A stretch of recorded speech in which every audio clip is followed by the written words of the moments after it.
tous, c'est Nat, bienvenue sur Angel Taena. Je suis très contente de vous retrouver aujourd'hui pour la fameuse review que je vous avais annoncée dans mes coups de cœur du mois de mars. Et c'est la review du Liminal Tarot de Penelope Klein ou Pen Klein. Voilà, qui est un tarot donc en anglais, qui vient d'Angleterre et qui est tiré en édition limitée à 200 exemplaires seulement. Donc moi j'ai le numéro 129, comme vous pouvez le constater. Il arrive dans une boîte métal qui est très jolie. Donc il y a un autocollant à l'effigie du fou du tarot. En dessous, une petite phrase qui dit, donc je vais vous la traduire, invisible, sauf pour peu, le début, le commencement est tout autour. Le fou du tarot peut vous montrer le chemin. Donc j'adore déjà cette petite phrase. Voilà, la boîte est très belle, bon évidemment très solide puisqu'elle est en métal. Donc quand vous l'ouvrez, rien de spécial à l'intérieur. Voilà, une boîte métal toute simple mais très bien, parfaitement adaptée à la taille du jeu. Et quand vous ouvrez, donc vous avez ce magnifique jeu plié dans un papier qui ressemble à du tissu, donc qui ne se déchire pas, qui ne s'abîme pas. Donc j'ai décidé de le conserver parce que je trouve ça très beau et puis ça évite que les boîtes se baladent un peu dans la boîte, donc c'est très bien. Voilà, ça sera leur petit enveloppage personnalisé. Donc vous avez une carte supplémentaire qui est celle-ci, avec une illustration de Pen Klein et sa signature ainsi que le numéro du tarot que j'ai reçu et le nombre de tarots édités au total, donc 129 sur 200. Vous voyez qu'il y a un petit texte que je vais vous traduire et voici le dos des cartes qui est absolument splendide. J'ai craqué quand j'ai vu ça. C'est Elise de Wild Moon Tarot aux États-Unis qui a fait une review et j'ai eu le coup de cœur vraiment absolu pour ce tarot. Et en le découvrant réellement, dans mon cœur il s'est passé quelque chose, c'est-à-dire que c'est mon go-to tarot pour cette année à venir, au moins, sinon plus. Je pense que ça va être. Il est dans mon top 5, ça c'est sûr. Il est pour l'instant en première position. Il est passé devant le Wild Unknown. Ils se talonnent tous les deux, mais c'est vrai que j'ai beaucoup aimé. Voilà, je suis en train de le découvrir là tout doucement et c'est un tarot que j'aime beaucoup déjà. Donc je vais vous traduire le petit poème qui est écrit. Entre les mondes, il y en a un autre. Ni ceci ou cela, ni ici ou là. Un, mais peut-être étrangement deux. Un monde peut-être de rêve. C'est le commencement. Voilà. Ensuite, il y a une autre carte supplémentaire qui est donc la carte du commencement, The Threshold, voilà, qui est magnifique. Les couleurs sont splendides. On dirait un lapis lazuli, là, tellement ce bleu, il est intense. Ça me fait penser à cette pierre-là, donc vraiment très beau, à interpréter un peu comme on le souhaite à son intuition. Donc il n'y a pas de petit guidebook avec ce tarot, il est livré tout seul. Il n'y a pas de livret d'explication et le livret n'existe pas dans tous les cas. Il n'y a pas de livre existant pour accompagner ce tarot. Donc si on connaît le Rider-Waite, on peut tout à fait travailler avec ce tarot et ensuite se laisser porter par l'intuition parce que c'est quand même un peu le maître mot de ce tarot. Pen Klein, c'est une artiste qui a déjà fait plusieurs tarots. Elle a surtout fait des tarots avec seulement 22 arcanes majeures, je crois. Et celui-ci, il me semble que c'est le premier qu'elle fait en totalité avec 79 cartes, donc puisqu'il y a une carte supplémentaire dans le jeu. Donc je vais toutes vous les montrer. Parfois je parlerai de certaines. Voilà, donc généralement sur le jeu, je vous parlerai après un peu de la qualité des cartes, etc. Mais là, je vais pour l'instant vous montrer l'art magnifique qui est sur ces cartes. Donc voici la carte du fou. Donc comme vous le voyez, elle est bien traditionnelle. Hein. Et donc l'art est magnifique. La bordure ne me gêne pas du tout. Elle reprend le dos de la carte. Donc c'est une continuité et dans ce jeu-là, ça ne me dérange pas. Surtout que vu la police d'écriture et le petit cadre avec le nom de la carte, Je trouve ça vraiment, vraiment magnifique. C'est très, très bien fait. C'est de l'art. Donc les cartes ne sont pas numérotées, mais elles ont un titre. Donc The Magus, c'est le magicien. Et je pense que c'est ça qui m'a attirée au départ vers ce tarot. Il y a des similitudes avec le tarot Thoth. Au niveau des illustrations, je trouve que c'est un peu inspiré en fait du Rider-Waite, un peu inspiré du Thoth. Il y a plusieurs inspirations dans ce jeu, donc c'est ça aussi qui m'a interpellée. The Priestess, une magnifique prêtresse sur son fauteuil. The Empress, voilà l'impératrice avec un beau dragon qui est assis à côté d'elle. Et il y a un écureuil dans l'arbre. C'est ça, hein, oui, un écureuil dans l'arbre. Voilà. Donc vraiment très belle aussi. The Emperor, l'empereur, avec aussi le dragon. Et alors vous voyez que les personnages se font face. Voilà. Alors là, ça suit pas vraiment le Rider-Waite. L'hiérophant, donc c'est un arbre. Donc ça peut évoquer la sagesse, la stabilité. Ça reprend quand même la, comment dire, la signification traditionnelle, mais on peut y ajouter autre chose. Alors c'est le côté spirituel aussi, l'arbre qui monte dans les cieux. Enfin, on peut bien travailler avec ce jeu. Et on voit, alors je sais pas si vous allez le voir, mais il y a comme un visage en fait dans l'arbre. Elle est très belle cette carte. Alors ça c'est une carte des amoureux que vraiment je l'adore cette carte. The Lovers, les amoureux, elle est magnifique de par les couleurs. Un vrai arc-en-ciel magnifique. Le chariot avec le dragon rouge, le dragon blanc.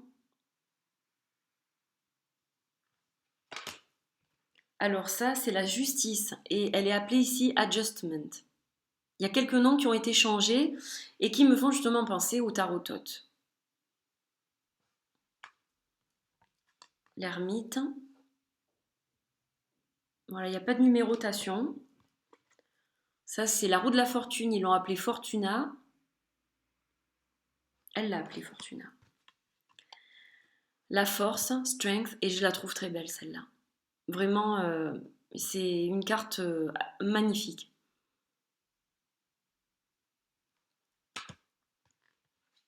The Hanged One, le pendu.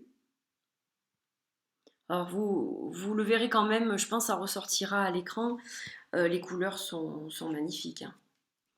La mort, donc très belle carte aussi avec cette colombe. Je pense que c'est une colombe dans les bras de la mort.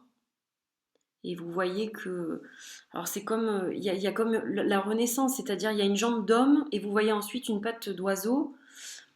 Donc c'est la fin de quelque chose, le début d'autre chose, quoi. C'est vraiment ça pour moi qu'elle représente, elle est magnifique. La tempérance, elle est très belle aussi celle-ci. Elles sont toutes belles, hein, de toute façon. Le diable, un beau diable.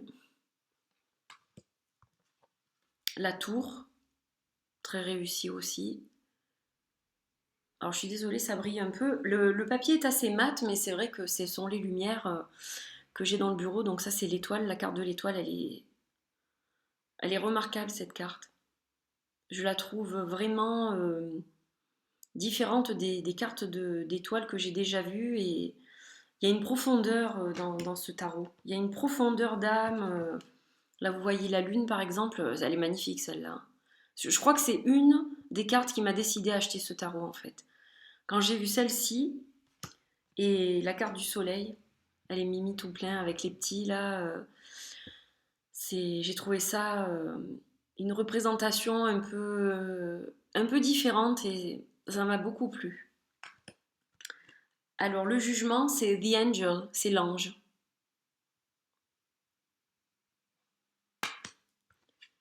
Anima Mundi, le monde. très belle aussi. Et très différente des autres cartes du monde. Voilà. Donc des couleurs vibrantes. Vous avez vu les arcanes majeures. Et on va passer aux suites à présent. Donc là, je vais d'abord commencer par les coupes. Donc l'as de coupe avec des poissons. Donc l'élément eau. Les couleurs sont magiques. Two of Cups, le 2 de coupe. Elles sont très belles. Les couleurs sont magnétiques. Le 3 de coupe. J'adore les couleurs de ce tarot en fait. Et ça correspond parfaitement justement aux couleurs dont j'ai besoin pour travailler au printemps. Mais je pense que je vais travailler toute l'année avec. Mais c'est vrai que là, pour le printemps et l'été, jusqu'au mois de septembre, c'est clair que je vais travailler pratiquement qu'avec celui-là, je pense. 4 de coupe, l'ennui. Alors elle est marrante parce que il y a le chat avec tous les poissons, mais c'est comme si on n'était jamais satisfait. Plus on en a et moins on est satisfait. Il y a plein de poissons et malgré tout ça, ça va pas. Elle est pas mal celle-là. Le 5 de coupe. Alors, ce qui est intéressant dans celle-ci, c'est donc on voit bien qu'il y a des verres renversés, comme la perte, enfin quelque chose qu'on a perdu. Et il y a quand même un rayon de lumière sur ces deux coupes-là. Donc elle est intéressante celle-ci. Elle est très intéressante au niveau de l'interprétation. Alors le 6 de coupe, je continue. Donc au bord de cette plage, on dirait une plage, c'est trop joli. Le 7 de coupe.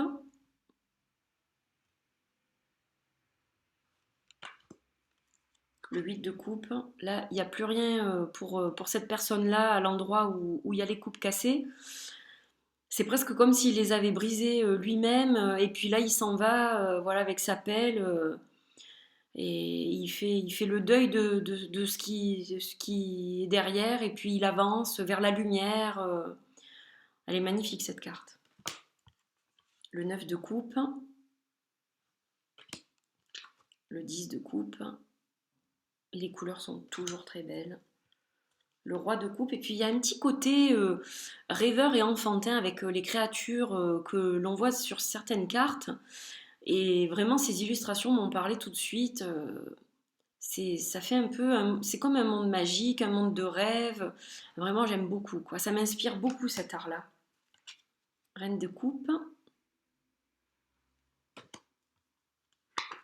le chevalier de coupe avec son hippocampe, et l'innocence de la jeunesse, le page de coupe. On va passer Alors là, ce ne sont pas des pentacles, ce sont les disques, donc comme dans le tarot-tot. C'est pour ça que je vous dis, je trouve une forte inspiration du tarot-tot, et je pense que c'est ça qui m'a plu. Donc l'as de disque, avec une vache sacrée. Donc là, vraiment très belle. Et les couleurs sont majestueuses encore. Le 2 de disque, attention à ne pas perdre l'équilibre. Le 3 de disque. Elle est un peu flippante, je trouve, ça. Mais elle est très belle aussi. Elles sont toutes très belles de toute façon. Le 4 de disque avec les chaînes, c'est intéressant. On voit les chaînes au pied de la personne.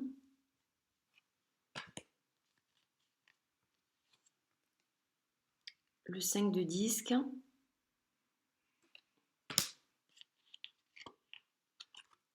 Le 6 de disque.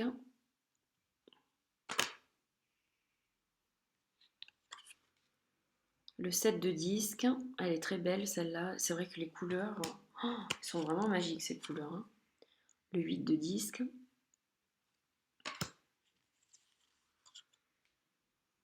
Le 9 de disque.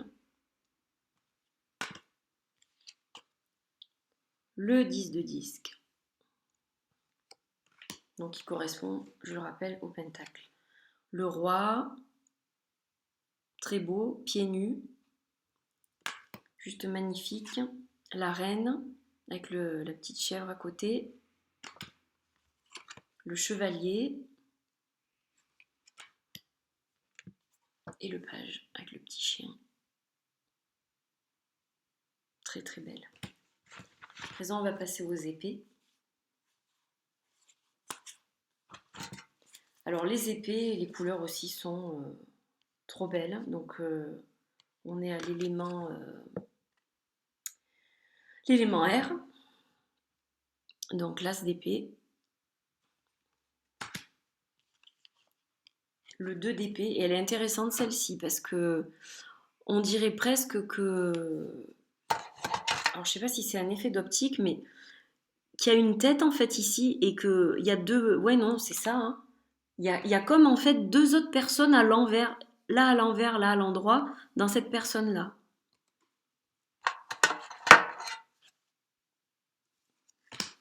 Donc c'est la dualité, là c'est deux choses qui se contrecarrent et on est bloqué, il y a un blocage, on n'avance plus, il y a quelque chose qui va pas là. Le 3 d'épée, elle est magnifique celle-là. Le cœur brisé complètement. Le 4 d'épée, c'est le repos sur le nuage, on se tranquillise, on fait une pause, un break, bien mérité, sur ce matelas bien confortable, tout en douceur. Voilà. Le 5 d'épée, 6 d'épée, là on s'envole vers la lumière, hein. On quitte une phase un peu plus sombre. Le 7 d'épée, toujours des illustrations très parlantes, je trouve, très intéressantes. Le 8 d'épée,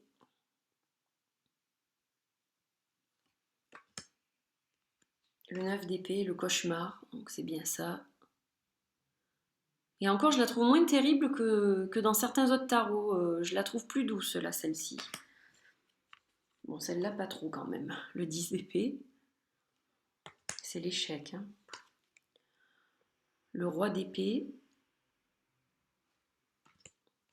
la reine d'épée avec tous ses livres.